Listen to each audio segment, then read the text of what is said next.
નમસ્કાર દર્શક મિત્રો, કિસાન સમાચાર ચેનલમાં તમારું સ્વાગત છે। જાણીએ આજના સૌથી મોટા સમાચાર। ગુજરાતમાં રેડ એલર્ટ, આંબાલાલ પટેલની મોટી આગાહી। ગિરનાર 5નું બિયારણ શક્તિ નામનું નવું વાવાઝોડું પાકિસ્તાન પીઓકે ખાલી કરે, ચોમાસું 9 દિવસ વહેલું। ગુજરાત પોલીસ ખાસ છે, જો ભાવ વધતા લોકોમાં રોષ। ગરીબો માટે મોટો નિર્ણય, ખેડૂતો માટે નવું મશીન। તો પીએમ કિસાન 20મો હપ્તો। યુદ્ધ બાદ મોદી ગુજરાતના પ્રવાસે, સરકારી કર્મચારીઓ મોટો નિર્ણય। પરેશ ગોસ્વામી મોટી આગાહી। અને લોકો શા માટે લોનમાં ફસાય છે? પાકિસ્તાન બાદ હવે ચીન પણ ભારતનું દુશ્મન। આ તમામ નાના મોટા સમાચાર જાણીએ તે પહેલા કિસાન સમાચાર ચેનલમાં નવા હોય તો ચેનલને સબસ્ક્રાઇબ કરીને વિડીયો લાઈક કરવાનું ભૂલતા નહીં। આજના સૌથી મોટા સમાચાર। ગુજરાત ઉપર અત્યારે મોટું સંકટ।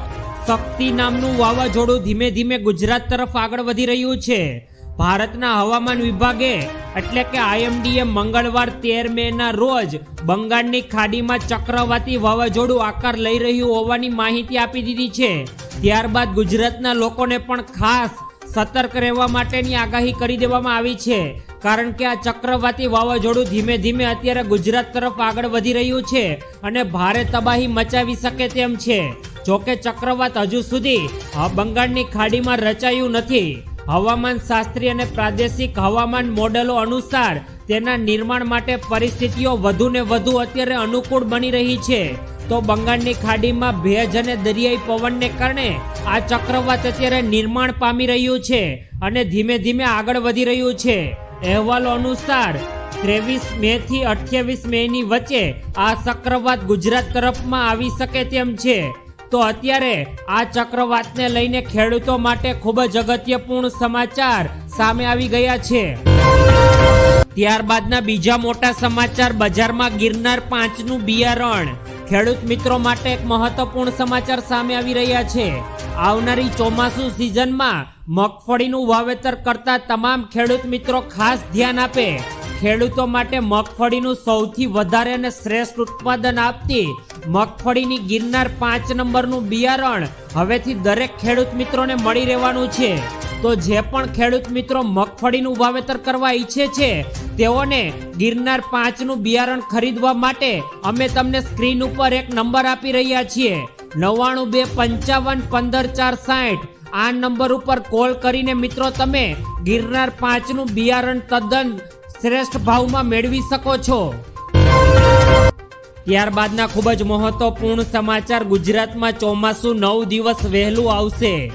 ગુજરાતના તમામ ખેડૂતો ચોમાસું સિઝનની રાહ જોઈ રહ્યા છે, તેઓ માટે એક મહત્વપૂર્ણ સમાચાર।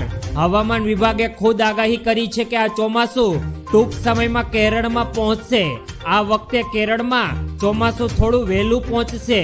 દક્ષિણ પશ્ચિમ ચોમાસું 2025 તેના નિર્ધારિત સમયના 4 દિવસ વહેલું ચાલી રહ્યું છે અને 27 મેના રોજ કેરળ પહોંચશે। IMD મુજબ આ વખતે ચોમાસું મિત્રો ગુજરાતમાં 4 દિવસ વહેલું આવવાનું છે, એટલે કે સામાન્ય રીતે ગુજરાતમાં 15 જૂને ચોમાસું પહોંચતું હોય છે, પરંતુ આ વખતે 10 થી 11 જૂને ગુજરાતમાં ચોમાસું બેસી શકે તેમ છે। તેની અસર 12 મે તારીખ પછી રાજ્યના વિવિધ જિલ્લાઓમાં જોવા મળશે અને ત્યારબાદ જ ખેડૂતોએ આગળ ચોમાસું સિઝન અંગે કોઈ પણ નિર્ણય લેવો તેની ખાસ વિનંતી કરવામાં આવે છે। ત્યારબાદના ખૂબ જ એક અગત્યપૂર્ણ સમાચાર। ગુજરાત પોલીસ ખાસ છે, જો મિત્રો અત્યારે સોશિયલ મીડિયા પર હેલ્મેટ મુક્ત ગુજરાતના નામે વાયરલ થઈ રહેલો મેસેજ ખોટા હોવાનું ગુજરાત પોલીસ દ્વારા ખુદ સ્પષ્ટ કરવામાં આવ્યું છે। મિત્રો સોશિયલ મીડિયામાં મેસેજમાં દાવો કરવામાં આવ્યો છે કે ગુજરાત સરકારે શહેરી વિસ્તારમાં હેલ્મેટ ફરજિયાત નહીં રાખવાનો નિર્ણય લીધો છે, એટલે કે સિટીમાં હવે હેલ્મેટ પહેરવાની કોઈ જરૂર નથી તેવો મેસેજ અત્યારે વોટ્સઅપ, ફેસબુક અને ઇન્સ્ટાગ્રામ પર ફરી રહ્યો છે। ગુજરાત પોલીસે આને ફેક ન્યૂઝ ગણાવી છે અને નાગરિકોને હેલ્મેટ પહેરવા માટે ખાસ અપીલ કરી છે। 21 એપ્રિલ એક્સ પર વાયરલ થયેલા મેસેજમાં વર્ષ 2019ના એક જૂના નિર્ણયનો હવાલો આપીને લોકોને અત્યારે ખોટી માહિતી ફેલાવવામાં આવી રહી છે, જેથી હેલ્મેટ પહેરીને બહાર નીકળવા માટે નમ્ર વિનંતી પોલીસ દ્વારા કરવામાં આવી છે। ત્યારબાદના એક મહત્વપૂર્ણ સમાચાર। વધતા જતા ભાવ સામે લોકોમાં રોષ। મિત્રો, છેલ્લા થોડા સમયથી મોંઘવારીનો માર લોકોએ સહન કરવો પડી રહ્યો છે.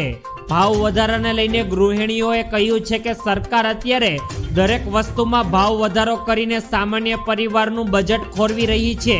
શિક્ષણથી લઈને આરોગ્ય તેમજ પાણીના વેરા પણ હવે સરકારે વધારી દીધા છે. તેઓએ વધુમાં કહ્યું કે એક વ્યક્તિની આવક પર અત્યારે ઘર ચલાવવું ખૂબ જ મુશ્કેલ બની ગયું છે. તેમાં પણ ગરીબ અને મધ્યમ વર્ગની સરકારને જાણે ચિંતા જ નથી. આ બાબત પર ગૃહિણી શિવાંગીએ કહ્યું કે આજના સમયમાં મોંઘવારી દરેક વસ્તુમાં વધી ગઈ છે.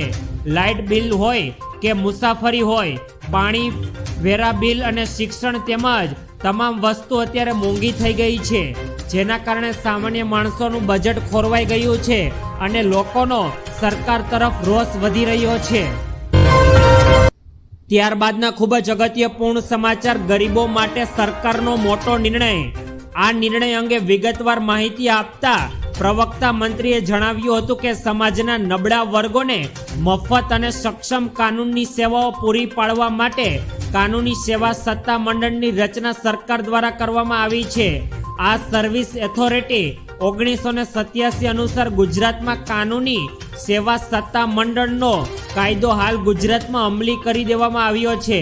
આ કાયદાની કલમ 12 મુજબ અનુસૂચિત જાતિ અથવા અનુસૂચિત જનજાતિના સભ્યો, મહિલા, બાળક, દિવ્યાંગ અને ઔદ્યોગિક કામદાર સહિતના નિર્ધારિત આવક મર્યાદા કરતા ઓછી આવક ધરાવતા વ્યક્તિને સરકાર દ્વારા હવે મફત અને સક્ષમ કાનૂની સહાય મળવા પાત્ર થશે. ત્યારબાદના ખૂબ જ અગત્યપૂર્ણ સમાચાર, ખેડૂતો માટે નવું મશીન, હવે ખેડૂતોની આવક વધશે. સોઇલ ટેસ્ટિંગ જમીન ચકાસણી પદ્ધતિમાં ક્રાંતિકારી પરિવર્તન લાવી શકાય તેવું ઉપકરણ અત્યારે વિકસાવવામાં આવ્યું છે. મહત્વનું છે કે આ ડિઝાઇન માટીમાં રહેલા જૈવિક દ્રવ્યો, હુમસ, કાર્બોનિક તત્વોને પણ માપી શકે છે, જેથી પ્રાકૃતિક કૃષિ ખૂબ જ ઉપયોગી બની શકે તેમ છે. પરંપરાગત સોઇલ ટેસ્ટિંગમાં આ તત્વો, સજીવો અને જીવાણુની હાજરી પાર શકાતી નથી. આ ડિવાઇસ જમીનમાં ફક્ત જ માત્ર 10 થી 15 સેકન્ડમાં માટીનું ટેસ્ટિંગ કરીને આથી આ સ્થળ ઉપર જ ખેતરની માટીને વારંવાર અને ઝડપીથી ટેસ્ટિંગ કરી શકાય છે. તો આ નવું મશીન અત્યારે ખેડૂતો માટે ખૂબ જ ઉપયોગીપૂર્ણ સાબિત થયું છે. ત્યારબાદના અગત્યપૂર્ણ સમાચાર, પીએમ કિસાન 20મો હપ્તો. સરકાર દ્વારા પીએમ કિસાન સન્માન નિધિ યોજના અંતર્ગત 20મો હપ્તો જૂન 2025માં ખેડૂતોના ખાતામાં પહોંચવાની શક્યતા છે. આ વચ્ચે સરકારે તે તમામ ખેડૂતોને સંગઠિત કરવા માટે વિશેષ ઝુંબેશ શરૂ કરી છે. જેમણે હજુ સુધી આ યોજનામાં નોંધણી નથી કરાવી તેઓ 1 મે 2025માં શરૂ થયેલી આ 1 મહિના સુધી ચાલતી ઝુંબેશની અંતિમ સમય 31 મે 2025 છે. આ ઝુંબેશમાં પાત્ર પરંતુ બાકી રહેતા ખેડૂતોને નોંધણી કરાવવાની આવશે અને નોંધણી બાદ ખેડૂતોને સરકાર દ્વારા 2000 રૂપિયાનો હપ્તો તેના બેંક એકાઉન્ટમાં સીધો મોકલી દેવામાં આવશે. સરકાર દ્વારા વર્ષમાં 4 વખત ખેડૂતોના ખાતામાં 2000 રૂપિયાનો હપ્તો જમા કરવામાં આવે છે. ત્યારબાદના ખૂબ જ અગત્યપૂર્ણ સમાચાર, સરકારી કર્મચારીઓ મોટો નિર્ણય.